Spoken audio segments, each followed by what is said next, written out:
अस्सलाम वालेकुम। फ़िरौन के दरबार का वाक़या बयान करेंगे। सूरह गाफ़िर आयत नंबर 23। औज़ु बिल्लाहि मिनश शैतानिर रजीम। बिस्मिल्लाहिर रहमानिर रहीम। लाइक करें, सब्सक्राइब करें और बेल आइकन पर क्लिक करें। और हमने मूसा अलैहिस्सलाम को अपनी निशानियाँ और दलीलें रोशन देकर भेजा। सूरह गाफ़िर आयत नंबर 24। यानी फ़िरौन और हामान और क़ारून की तरफ। तो उन्होंने कहा, ये तो जादूगर है झूठा। सूरह गाफ़िर आयत नंबर 25।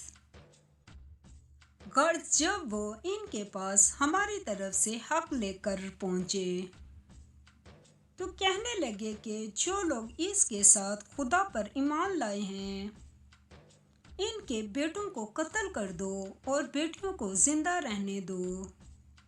और काफिरों की तदबीरें बेठिकाने होती हैं। सूरह गाफ़िर आयत नंबर 26। और फ़िरौन बोला कि मुझे छोड़ो कि मूसा अलैहिस्सलाम को कत्ल कर दो और वो अपने परवरदिगार को बुला ले। मुझे डर है कि वो कहीं तुम्हारे दीन को न बदल दे या मुल्क में फसाद न पैदा कर दे। सूरह गाफ़िर आयत नंबर 27। मूसा अलैहिस्सलाम ने कहा कि मैं हर मुतकब्बिर से जो हिसाब के यानी क़यामत पर ईमान नहीं लाता और अपने और तुम्हारे परवरदिगार की पनाह ले चुका हूँ। सूरह गाफ़िर आयत नंबर 28। और फ़िरौन के लोगों में से एक मोमिन शख्स जो अपने ईमान को पोशीदा रखता था कहने लगा, क्या तुम ऐसे शख्स को कत्ल करना चाहते हो जो कहता है कि मेरा परवरदिगार खुदा है और वो तुम्हारे पास तुम्हारे परवरदिगार की तरफ से निशानियां भी लेकर आया है और अगर वो झूठा होगा तो उसके झूठ का ज़र उसी को होगा और अगर वो सच्चा होगा तो कोई सा अज़ाब जिसका वो तुमसे वादा करता है तुम पर वाक़ई होकर रहेगा।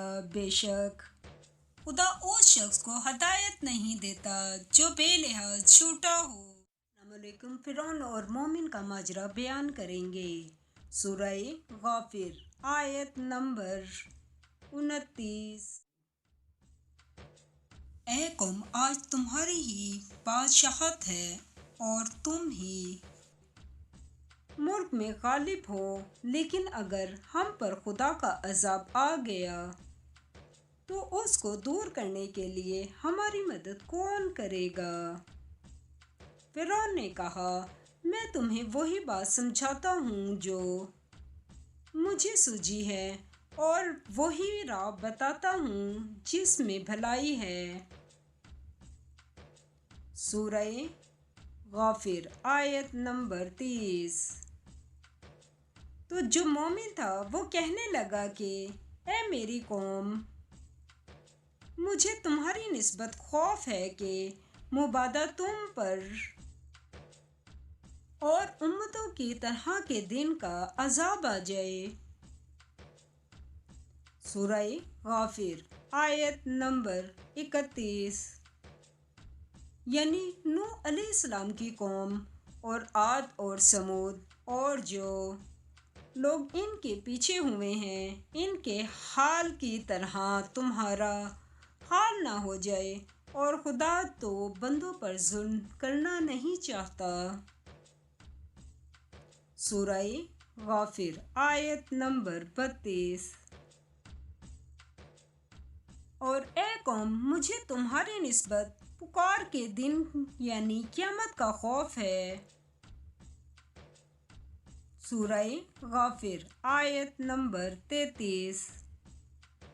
جس دن تم پیٹھ پھیر کر قیامت کے میدان میں بھاگو گے، اس دن تم کو کوئی عذاب خدا سے بچانے والا نہ ہوگا، اور جس شخص کو خدا گمراہ کرے اور اس کو کوئی ہدایت دینے والا نہیں۔ سورہ غافر آیت نمبر 36۔ اور فرعون نے کہا کہ حامان میرے لیے ایک محل بنواؤ تاکہ میں اس پر چڑھ کر راستوں پر پہنچ جاؤں۔ سورہ غافر آیت نمبر 37۔ یعنی آسمانوں کے راستوں پر پھر موسیٰ علیہ السلام کے خدا کو دیکھ لوں، اور میں تو اسے چھوٹا سمجھتا ہوں۔ اور اسی طرح فرعون کو اس کے اعمال بد اچھے معلوم ہوتے تھے، اور وہ راستے سے روک دیا گیا تھا، اور فرعون کی تدبیر تو بیکار تھی۔ السلام علیکم۔ فرعون کے دربار کا حال بیان کریں گے۔ سورہ غافر آیت نمبر 38۔ اور وہ شخص جو مومن تھا اس نے کہا کہ بھائیو، میرے پیچھے چلو، میں تمہیں بھلائی کا راستہ دکھاؤں۔ سورہ غافر آیت نمبر 40۔ جو برے کام کرے گا اس کو بدلہ بھی ویسا ہی ملے، اور جو نیک کام کرے گا، مرد ہو یا عورت، اور وہ صاحب ایمان بھی ہوگا، تو ایسے لوگ بہشت میں داخل ہوں گے، وہاں ان کو بے شمار رزق ملے گا۔ سورہ غافر آیت نمبر 41۔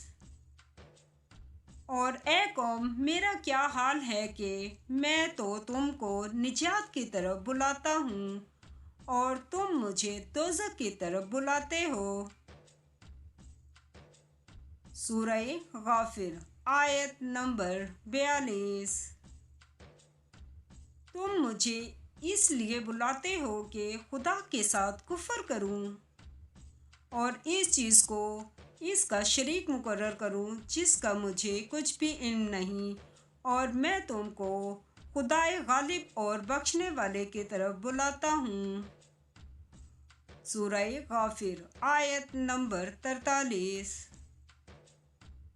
سچ تو یہ ہے کہ جس چیز کی طرف تم بلاتے ہو، اس کو دنیا اور آخرت میں بلانے یعنی دعا قبول کرنے کا مقدور نہیں، اور ہم کو خدا کی طرف لوٹنا ہے، اور حد سے نکل جانے والے دوزخی ہیں۔ سورہ غافر آیت نمبر 44۔ جو بات میں تم سے کہتا ہوں تم اسے آگے چل کر یاد کرو گے، اور میں اپنا کام خدا کے سپرد کرتا ہوں، بے شک خدا بندوں کو دیکھنے والا ہے۔ سورہ غافر آیت نمبر 45۔ غرض خدا نے موسیٰ علیہ السلام کو ان لوگوں کی تدبیروں کی برائیوں سے محفوظ رکھا، اور فرعون والوں کو برے عذاب نے آ گھیرا۔